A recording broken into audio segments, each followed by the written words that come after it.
मेरे YouTube channel math solution में आपका स्वागत है। यदि आपने अभी तक चैनल को सब्सक्राइब नहीं किया है तो प्लीज़ चैनल को सब्सक्राइब कर बेल आइकन का बटन ज़रूर प्रेस कर लें, जिससे कि गणित के किसी भी प्रश्न पर बनने वाली वीडियो अपलोड होते ही नोटिफिकेशन के द्वारा आप तक शीघ्र पहुंच जाए। प्रश्नावली 10.2 में प्रश्न संख्या 13 है। सिद्ध कीजिए कि वृत्त के परिगत बनी चतुर्भुज की आमने सामने की भुजाएं केंद्र पर संपूरक कोण अंतरित करती हैं। एक वृत्त के परिगत चतुर्भुज ABCD आपको चित्र में दिखाई दे रहा है। तो भुजा AB के द्वारा केंद्र पर अंतरित कोण भुजा के सिरों A और B को केंद्र से मिलाने पर जो कोण बनेगा वही होगा।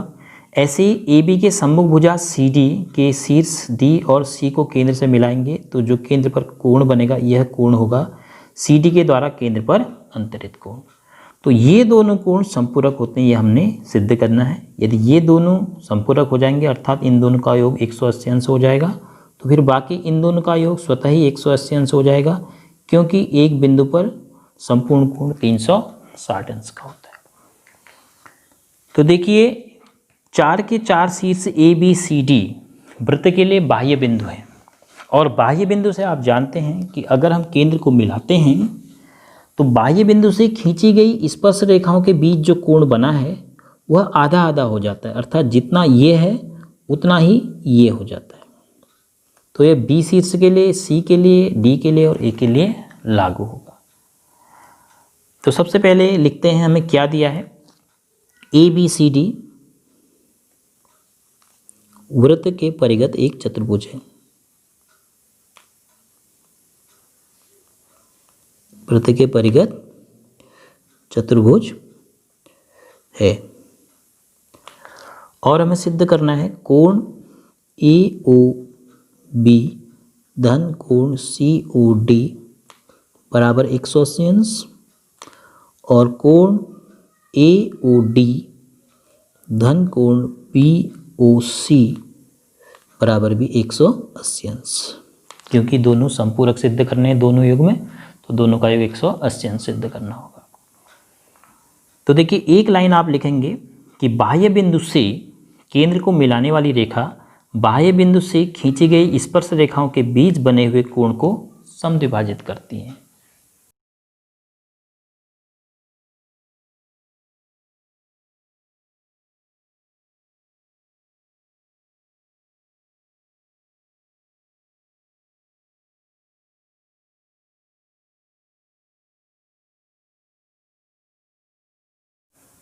अब इस नियम को पढ़ने के बाद, इस नियम को समझने के बाद आप चित्र देखिए। चित्र में 4 बाह्य बिंदु हैं A, B, C, D और 4 के 4 बाह्य बिंदु को केंद्र से मिलाया गया है।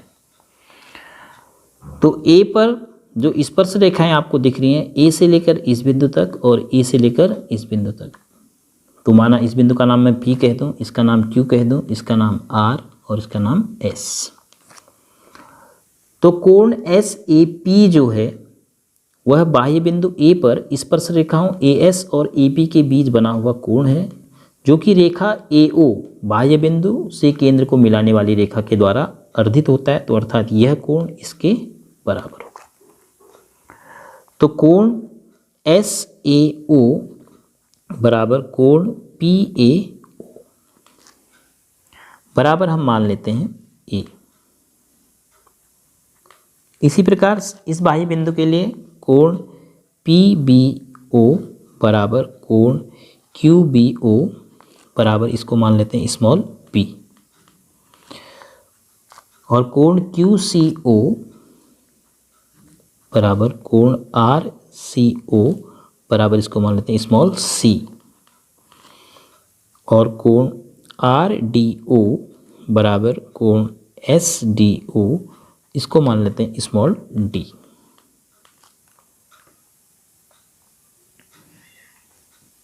तो चतुर्भुज के 4 कोण, चतुर्भुज ABCD के लिए चारों कोणों का योग कितना होगा 360 अंश होगा। कोण A धन कोण B धन कोण C और धन कोण D, चारों अंतःकोणों का योग कितना होगा 360 अंश। क्यों? क्योंकि चतुर्भुज के अंतर कोणों का एक 360 अंश होता है और ये जो चारों कोणों को मैंने जोड़ रखा है, ये चार के चार कोण चतुर्भुज के हैं, चतुर्भुज के अंतः कोण। अब देखिए a की जगह आप क्या रख सकते हैं, 2a, धन b की जगह 2b, धन c की जगह 2c, धन d की जगह 2d बराबर 360 अंश।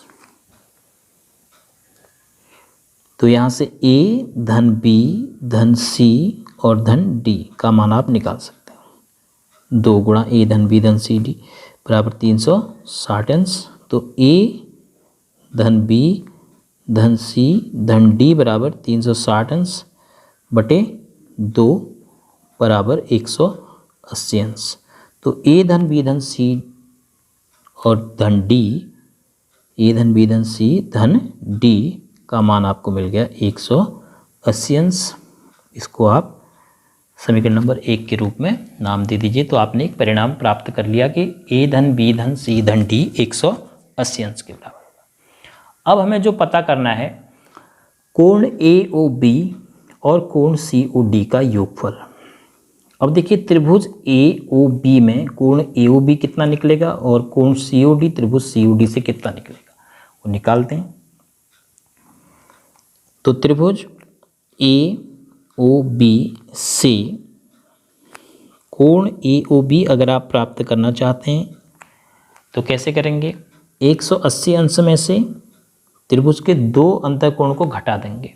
तो AOB में कौन कौन से बन रहे हैं, एक तो OAB जिसका मान है स्मॉल a और एक है OBP जिसका मान है स्मॉल b। तो किस किस को घटाएंगे, a को भी और b को भी, अर्थात 180 अंश ऋण a धन b।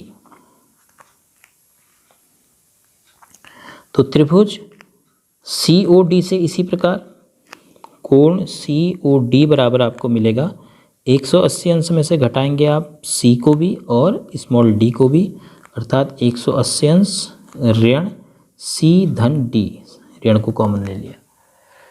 अब इन दोनों कोणों का मान कितना हो गया, कोण AOB धन कोण COD का मान कितना हो गया, देखो AOB की जगह आप रख सकते हैं 180 अंश ऋण a धन b, कोष्टक में ही रहने दीजिए, और धन 180 अंश ऋण c धन d।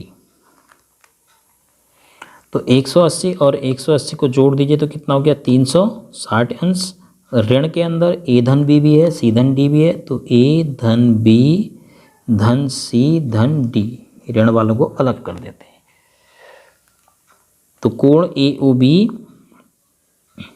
धन कोण COD का मान इतना आ गया।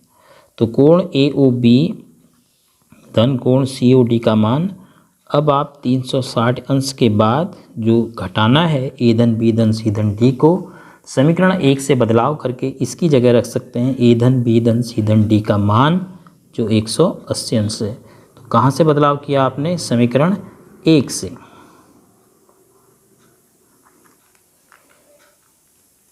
तो कोण AOB धन कोण COD का मान कितना आ गया, 180 अंश, जो यह सिद्ध करता है कि AOB और COD एक दूसरे के समपूरक हैं। अब देखिए AOB और COD, AOB यह कोण और COD इन दोनों का योग 180 अंश आप सिद्ध कर चुके हैं। और AOB क्या है, भुजा AB के द्वारा केंद्र पर अंतरित कोण, और COD क्या है, भुजा CD के द्वारा केंद्र पर अंतरित कोण, अर्थात ये दोनों कोण सम्मुख भुजाओं के द्वारा केंद्र पर अंतरित हैं और दोनों का योग 180 अंश है। तो इसलिए दोनों एक दूसरे के संपूरक हो गए। अब 1 2 3 4 इन चारों का योग है 360 क्योंकि संपूर्ण कोण बन रहा है। इन दोनों का योग 180 अंश है, तो इन दोनों के लिए भी कितना बचा, 180 अंश, अर्थात ये दोनों भी अगर जोड़ दिए जाएंगे तो इन दोनों का योग भी 180 अंश आएगा। तो सम्मुख भुजाओं BC और AD के द्वारा भी केंद्र पर अंतरित कोण संपूरक हो गए। तो पहला भाग तो आपने AOB धन COD बराबर 180 अंश सिद्ध कर लिया।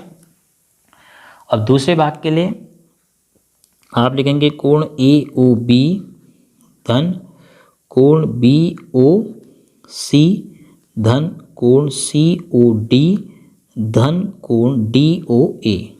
चारों कोण 360 अंश के बराबर होंगे। क्योंकि एक ही बिंदु पर बने हैं तो संपूर्ण कोण 360 अंश का होता है, तो संपूर्ण कोण से इन चारों का योग 360 अंश।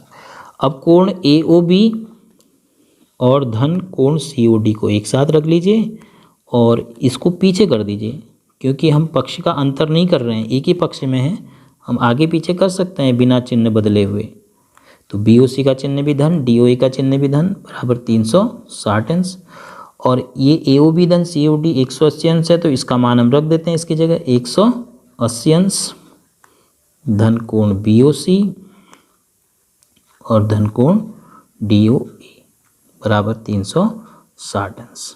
अब 180 अंश का पक्षांतर करेंगे तो आपको मिलेगा कोण बी ओ सी धन कोण डी ओ ए बराबर 360 अंश में से 180 अंश को घटाना होगा, क्योंकि बाईं तरफ धन चिन्ह है तो दाईं तरफ ऋण चिन्ह हो जाएगा।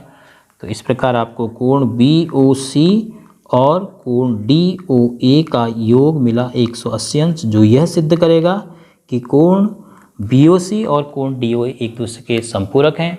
B O C B C भुजा के द्वारा केंद्र पर अंतरित कोण है और C D O A D भुजा के द्वारा केंद्र पर अंतरित कोण है। तो और बी सी और डी ए चित्र में देखिए सम्मुख भुजाएं हैं बी सी और डी ए, तो इन दोनों भुजाओं के द्वारा भी केंद्र पर अंतरित कोण का योग 180 अंश हो गया। तो अतः परिगत चतुर्भुज जो बना है उसके सम्मुख कोण के द्वारा वृत्त के केंद्र पर अंतरित कोण एक दूसरे के संपूरक होंगे।